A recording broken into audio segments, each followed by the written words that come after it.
নমস্কার সবাইকে, আমার জগজ্যোতি পুজোর ব্লগে সবাইকে স্বাগত। সকালবেলায় ঘুম থেকে উঠে কাজবাজ সেরে আমি রেডি হয়ে নিয়েছি। আর ওইদিকে মেয়ে যেহেতু ঘুমাচ্ছে আর অনেক সকাল থেকেই পুজো স্টার্ট হয়েছে, তাই ভাবলাম আগে আমি রেডি হয়ে বাটাটা দিয়ে আসি। এরপর আমি পমপমকে নিয়ে যাব, কারণ ও পুজো দেখতে খুব ভালোবাসে।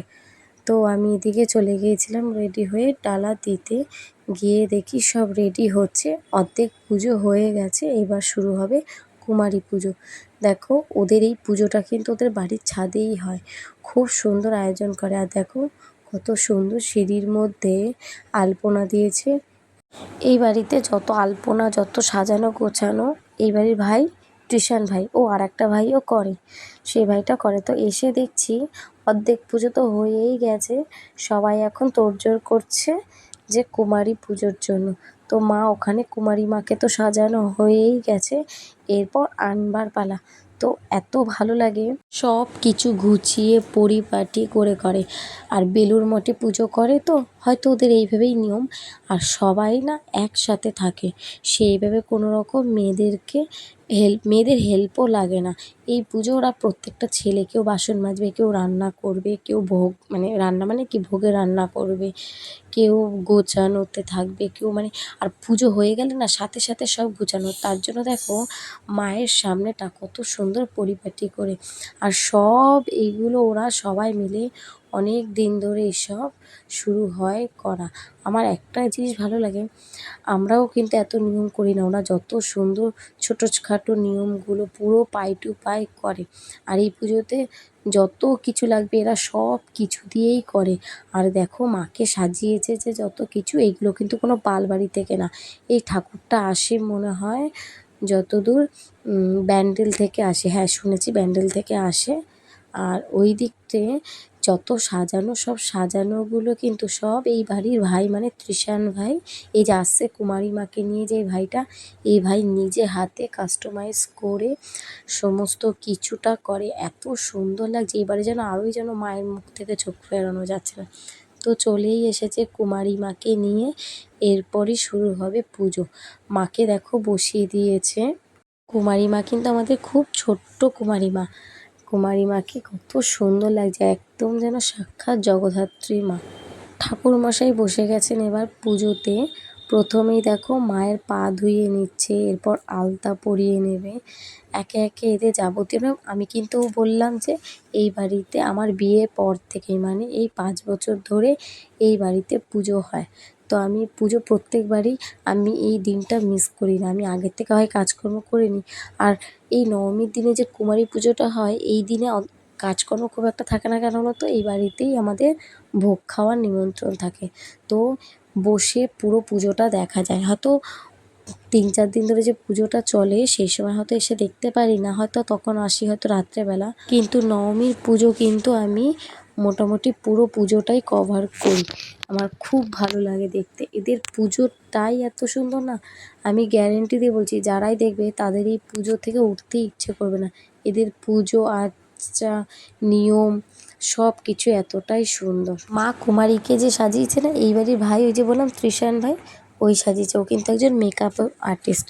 আমার দেখবে প্রোফাইলে তোমরা যদি কখনো দেখো যে দুর্গার ফটোশ্যুট, ওই কিন্তু আমাকে সাজিয়েছিল। ওর হাতের কাজও ভীষণ সুন্দর। ও সত্যি বলতে সর্বগুণ সম্পূর্ণ নারী হয়, ও সেরকম সর্বগুণ সম্পূর্ণ পুরুষ। যেমন বলো মেকআপ আর্টিস্ট, মানে সাজানো গোছানো, ঠাকুরের ভোগ রান্না। ওর বাড়িতে কিন্তু রাধা গোবিন্দ গোপাল সব ঠাকুর রয়েছে।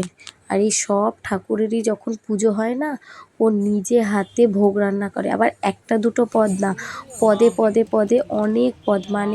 ঠাকুর যদি যেমন সামান্যই যদি কিছুও সামান্য পুজো করে না, তাও মোটামুটি 10-15 রকম তো ভোগ থাকবেই। আর ওর হাতের রান্না খুবই সুস্বাদু, মানে খুবই টেস্ট। আর ওর সাথে আমার পরিচয়, আমি অনেক ছোট ছিলাম, মানে ছোট মানে কি, ছোটও বলা যাবে না, ও ছোট, সরি বলাটা বলে গেলো, ও ছোট ছিল। আমি যে স্যারের কাছে 9-10-এ পড়তাম, ও সেই স্যারের কাছেই পড়তো। তো সে তখন থেকেই আমি ওকে চিনি ভাই বলে। কিন্তু এখন যেন ওর সাথে আমার একটা আলাদা আর একটা পরিচয়। কীরকম? 1 নম্বর, ও আমি ছোটোবেলা থেকে ওকে চিনি ভাই। আবার যেহেতু একই পাড়াতে আমার শ্বশুরবাড়ি, তো ওকে সেই হিসাবে আমার ভাইই ডাকলাম। কিন্তু এখন আমার পরিচয়টা হচ্ছে, আমি যে গুরুদেবের কাছ থেকে দীক্ষা নিয়েছি, সেই গুরুদেব ওর গুরু ভাই। তাহলে কিন্তু সম্পর্কেও আমার গুরু কাকা হলো। কিন্তু ওর সাথে যেহেতু একটা ভাইয়ের সম্পর্ক, তাই ওকে আমি ভাই বলেই ডাকি। আর এইদিকে দেখো, পুজো হওয়ার পর মাকে যত ভোগ লাগানো হয়েছিল, সেই ভোগ একে একে কুমারী মায়ের সামনে ধরা হচ্ছে। আর বলা হচ্ছে, তুমি কোনটা খেতে চাও মা? তো মায়ের যেটা পছন্দ সেটাই একটু একটু করে মায়ের মুখে খাওয়াচ্ছে। আর হাতে দেখেছো একটা নাড়ু নিয়ে বসে আছে, মানে ওর এটা খুব ভালো লেগেছে, তাই ও নাড়ু খেয়েছে। তো সবই যেহেতু একটু একটু করে দিচ্ছে, তারপর যেহেতু অনেকক্ষণ এখানে বসেছিল, মায়ের পুজো হচ্ছিল, তাই মায়ের যাতে একটু পেটটা ঠান্ডা থাকে, সেই কারণে প্রথমে তো ফ্রুটি দেওয়াই হয়েছে, আর পরে দেখো ডাবও দেওয়া হয়েছে। তো মা সেইভাবে খেতেই পারছে না। আমরা সবাই বুঝতে পারছিলাম যে মাকে পুরোটাই সেভাবে খেতে দেওয়া, কেন ও তো বাচ্চা, ও যদি এখন খেতে বসে অনেক দেরি হয়ে যাবে। তাই যত ভোগ লাগানো হয়েছে, এই ভোগ এখন ওকে বসিয়ে দেওয়া হবে। এরপর ও বসে খাবে। ও এই ভোগই শেষ ভোগ না কিন্তু, এটা হচ্ছে মায়ের পুজো হতে হতে সামান্য অল্প কিছু ভোগ। এরপর কিন্তু দুপুরবেলায় মাকে পঞ্চব্যঞ্জন, মানে প্রায় 52 ভোগ দিয়ে কিন্তু মাকে ভোগ দেওয়া হয়। এখন শুরু হচ্ছে মায়ের আরতি। তো এতক্ষণ পুজো হয়ে গেছে, মায়ের অল্প ভোগও যেগুলো নৈবেদ্য, সেইগুলোও দেওয়া হয়ে গেছে। ভোগ বলে না, এগুলোকে নৈবেদ্য বলে। তো নৈবেদ্য দেওয়া হয়ে গেছে, এখন শুরু হয়েছে মায়ের আরতি। আর এই আরতিতে দেখো আমরা সবাই দাঁড়িয়ে পড়েছি মায়ের আরতি করার। তো এরপর মায়ের পুজো হয়ে গেছে। এরপর যেহেতু কুমারী মা অনেকক্ষণ বসা ছিল, বাচ্চা মানুষ তো কষ্ট হবে, তাই কৃষাণ ভাই কুমারী মাকে নিয়ে নিচে একটা কোনো ঘরে যে রাখবে বসিয়ে, সেখানে সবাইকে প্রণাম করতে হবে। আর এখানে যদি সবাই বসে একে একে প্রণাম করে, তো কুমারী মায়ের কষ্ট হবে, আর ওরা সেই কষ্টটা দিতে চায় না।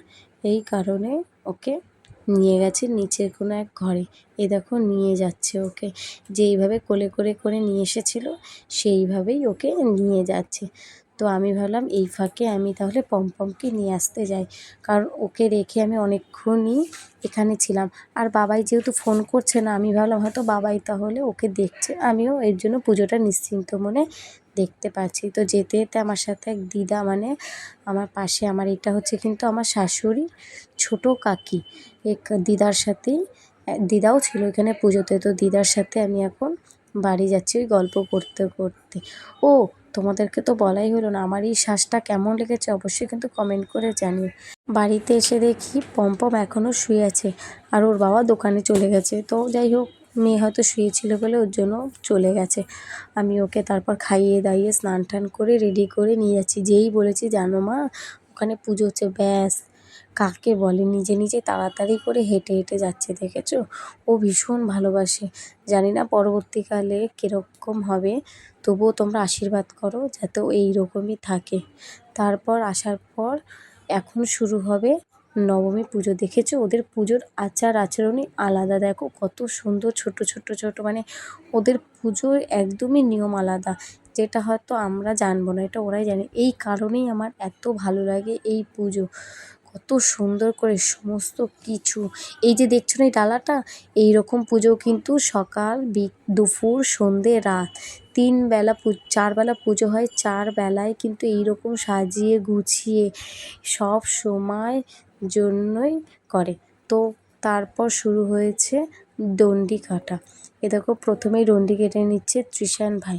তো আমি প্রথমে ভেবেছিলাম ওই মনে হয় একাই ডন্ডি কাটছে, আমি কিন্তু জানতাম না। তাও একে একে সবাই ডন্ডি কাটছে, মানে ওই 4 জনের মধ্যে ডন্ডি কাটছে। এই যে ইনি হচ্ছেন, এই যে আজকে যে নবমীর ভোগ হচ্ছে, মানে মোটামুটি 100-150 লোক, তারও বেশি হয়তো ভোগ পাবে, সমস্ত একাই ইনি রান্না করেন আজকে। এনার নাম মনে হয় রাজুদা, হ্যাঁ ইনি রান্না করে। তো যেহেতু যারা ডন্ডি কাটে, আমরা মাকে দেখেছি সবাইকে যে তার নমস্কার করে। আর এই যে এনাকে দেখছো, ইনি হচ্ছেন আমার গুরুদেব। ইনি হচ্ছেন আমার গুরুদেব। মানে গুরুদেব কেন বললাম, ওনার কাছ থেকে আমি আগের বছর আমি দীক্ষা নিয়েছি গুরুদেবের থেকে। আর আমি তো তোমাদের আগে বলেছি আমার কৃষ্ণ ভক্ত ভীষণ ভালো লাগে, কৃষ্ণ নাম। আর আমার পুরো বাড়িতেই কৃষ্ণ ভক্ত। যেহেতু আমার বাবা যাদের কাছ থেকে দীক্ষা নিয়েছিল তেনারা এখন কেউ নেই, তাই আমার বাবা বলল তোর যদি মনে হয় অন্য কোথাও থেকে নিবি তো নিতে পারিস। তো বাবার আদেশে আমি ভীষণ ভালো লাগে এই গুরুদেবকে, এনার কাছ থেকে আমি দীক্ষা নিয়েছি আগের বছর নবমীর দিন। মানে এই আমার 1 বছর হলো দীক্ষা নিয়েছি। ইনি কিন্তু আমার গুরুদেব, মানে আমরা বাবা হয় আমাদের। এরপর শুরু হয়েছে ধুনো পোড়ানো। আমি কিন্তু আমাদের মন্দিরে ধুনো পোড়ানো অন্যরকম দেখেছি, এখানে কিন্তু আবার একটু অন্যরকম ধুনো পোড়ানো হয়। দেখো, দু হাতে করে দুটো করে সরা ধরিয়ে দেবে আর এইভাবে ধুনো দিয়ে পোড়ানো হবে। তো যারা বসে তাদের কিন্তু যাই হোক ঠাকুরের কৃপায় তাদের কিছুই হয় না, কারণ এটা হচ্ছে মায়ের এক আলাদা এক শক্তি। মানে আমি দেখে অবাক হয়ে যাচ্ছি যে এইভাবেও ধুনো পোড়ানো হয়। এটা কিন্তু আগের বার হয়েছিল কিনা আমি জানি না, কেন বলো তো আমি দেখিনি। এইটাই আমি ধুনো পোড়ানোটা এবছর প্রথমই দেখছি এখানে এসে। আর আমাদের মন্দির মানে মা মুক্তকেশের মন্দিরে তো ধুনো পোড়ানো হয়, সেটা কিন্তু আলাদা হয়। সেখানটাতে কী দেয় বলো তো, ছোবা দিয়ে ধরানো হয় আর ধুনো দিয়ে ভরিয়ে দেয়, মানে প্রচুর ধোয়া হয় ধুনো। আর এটাও ঠিক, এটাও তো ধুনো পোড়ানো। ধুনো পোড়ানো মানেই হচ্ছে আগুনের মধ্যে ধুনো দিয়ে দিয়ে পোড়ানো হচ্ছে। আর দেখো ইনি এই দাদাটা এত বেশি বেশি করে দিচ্ছে, পুরো আগুন যেন ওপরে উঠে আসছে। মানে যে দিচ্ছে তারও হাতে লাগছে আর যারা পোড়াচ্ছে তাদেরও লাগছে। যাই হোক, মা এদের সবার মধ্যে একটা আলাদাই শক্তি দিয়েছে, যাদের কোনো কষ্ট হচ্ছে না। মানে দেখতেও কত ভালো লাগছে ধুনো পোড়ানোটা। এই ধুনো পোড়ানো প্রায় শেষের পথেই, ধুনো পোড়ানো এবার শেষ হয়ে গেছে। এরপর আমাদের শুরু হয়েছে অঞ্জলি। আর যখনই আমি পমপমকে বললাম যে তুমি অঞ্জলি দেবে, ও আমার পেছনে এসে দাঁড়িয়েছিল, বললো হ্যাঁ। আমি যেই ফুল দিয়েছি না, ও একাই ঠাকুরের দিকে তাকিয়ে হাত জোর করে নমো করে যাচ্ছে। আর আমি লুকিয়ে লুকিয়ে ক্যামেরাটা করছি, ও কিন্তু বুঝতেই পারছে না যে আমি লুকিয়ে লুকিয়ে ক্যামেরাটা করছি। কিন্তু দেখো নমস্কার করেই যাচ্ছে, মানে ঠাকুরের প্রতি কত ভালোবাসা। এরপর শুরু হয়েছে দুপুরবেলা মায়ের ভোগ নিবেদন। দেখো কিছুক্ষণ মায়ের ভোগ দেওয়া হয়ে গেছে। এখানে কিন্তু 1 2 3 4 5টা ভোগ, না 5টা ভোগ লাগানো হয়েছে। হয়তো ঠাকুরের নিয়ম অনুযায়ী, না অনেকগুলোই ভোগ আছে কিন্তু, তাই না? যাই হোক, বুঝতে তো পারবো না, এরাই বুঝতে পারবে কাকে কোন ঠাকুর কোন দেবতাকে দিয়েছে ভোগ। একটা জিনিস দেখো, এই যত ভোগ কিন্তু আমার যে গুরুদেবের কথা বললাম না, বাবা রান্না করেছে নিজে হাতে একা এত পদ। আর এটা শুধু আজকে নবমী বলে না, এই ভোগ কিন্তু আজকে 4 দিন ধরে যে পুজো হয়, এই 4 দিন ধরেই দুবেলা এইরকম এত ভোগ দেওয়া হয় মাকে। আর দেখো কত ভিড়। ছাদটা কিন্তু ছোট, কিন্তু এদের বাড়ির পুজো এত সুন্দর হয়, ওই কারণে না লোক হয়ে যায়। কিন্তু সবাইকে তো জায়গা দিতে পারে না, তখন কি হয় সবাই হয়তো নিচে গিয়ে বসে। কিন্তু এত সুন্দর পুজো হয়, আমি কিন্তু ঠিক জায়গা করে দাঁড়িয়েই পড়ি প্রত্যেক বছর। মানে আমি দেখি, আমার ভীষণ ভালো লাগে। পুজো দেখতে তো ভালো লাগে, আর এদের পুজোর আলাদাই। আর দেখেছো ডাবও দিচ্ছে, এই ডাব কিন্তু ওরা দুবেলা করে মাকে দেয়, দুবেলা হোক একবেলা হোক মাকে কিন্তু দেয়। আর এই যে এত ভোগের আয়োজন সব কিন্তু ওরা নিজেরাই করে, আর রোজ করে, একদিন করে না, এরা রোজ মাকে এইভাবেই সাজিয়ে গুজিয়ে ভোগ নিবেদন করে। এরপর কুমারী মায়েরও ভোগ দিয়ে দিয়েছিল। সেই সময় যেহেতু আমার দুটো মেয়েরই খুব খিদে পেয়ে গেছিলো আর ওদেরকে আমি খাবার খাওয়াতে গিয়েছিলাম, তো সেই সময়কার কোনো ভিডিও ক্লিপ নেই। কুমারী পুজোর ভ্লগ তোমাদের কেমন লাগলো অবশ্যই কমেন্ট করে জানিও। ভালো লাগলে একটা লাইক কমেন্ট শেয়ার করতে ভুলবে না। আমার ভিডিওটা এখানেই শেষ করছি। সুস্থ থাকবে, ভালো থাকবে, সাবধানে থাকবে। রাধে রাধে।